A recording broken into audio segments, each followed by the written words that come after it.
षष्ठ जिला परिषदर सप्तम बैठक अनुष्ठित बालेश्वर। आज दिवा 9 घटिका समय स्थानीय जिला परिषद सभागृह में षष्ठ जिला परिषदर सप्तम बैठक अनुष्ठित हो जाए। बैठक को जिला परिषदर सभापति श्रीयुक्त नारायण प्रधान अध्यक्षता करथिबा बेले प्रारंभ में जिला परिषदर मुख्य उन्नयन अधिकारी तथा निर्वाही अधिकारी और अतिरिक्त जिलापाल राजस्व श्रीयुक्त हेमंत कुमार सिंह मंचासीन वरेण्य अतिथि बालेश्वर जिलार मान्यवर सांसद श्रीयुक्त प्रताप चंद्र षडंगी, मान्यवर सरकारी उपमुख्य सचेतक और रेमुणा विधायक श्रीयुक्त गोविंद चंद्र दास, जिला परिषद सभापति श्रीयुक्त नारायण प्रधान, उपसभापति श्रीमती अनुसया प्रधान, मान्यवर सदर विधायक श्रीयुक्त मानस कुमार दत्त, मान्यवर विधायक जलेश्वर श्रीयुक्त अश्विनी कुमार पात्र, मान्यवर विधायिका बस्ता श्रीमती सुभाषिनी जेना, मान्यवर विधायक सोर श्रीयुक्त माधव धड़ा, मान्यवर विधायक भोगराई श्रीयुक्त गौतम बुद्ध दास,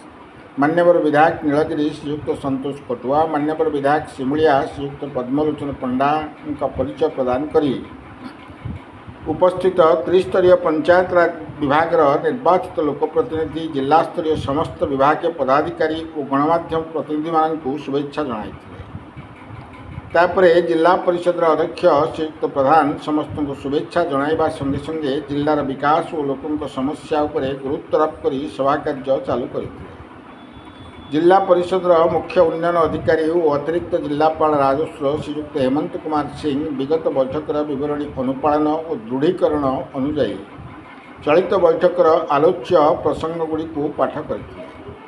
यही बैठकर जिलार समस्त पंचायत समिति अधीन कार्यकारी होता विभिन्न प्रकल्प जनहितकर कार्य सहित विभिन्न योजनार सफल रूपायन निमंते मान्यवर विधायकगण जिलापाल श्रीयुक्त सूर्यवंशी मयूर विकास दृष्टि आकर्षण करते। यही बैठक में ग्राम पंचायत बैठकर जिला परिषद सभ्य सभ्यांकर भूमिका, एसएफसी सीएफसी प्रकल्प अनुमोदन, पानीय जल विभाग द्वारा निर्माणाधीन विभिन्न प्रकल्प, विद्युत ग्राम्य उन्नयन, पूर्त विभाग, जलसेचन, शिक्षा, स्वास्थ्य, खाद्य जोगाण, पर्यटन और समन्वित शिशु विकास विभाग उपरे आलोचना करा।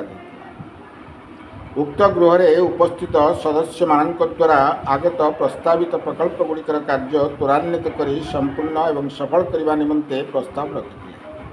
शेष में जिला परिषद उपसभापति श्रीमती अनुसया प्रधान धन्यवाद अर्पण करते। Baleshwar Vijay Kumar Mahanti report, क्रांतिधारा plus.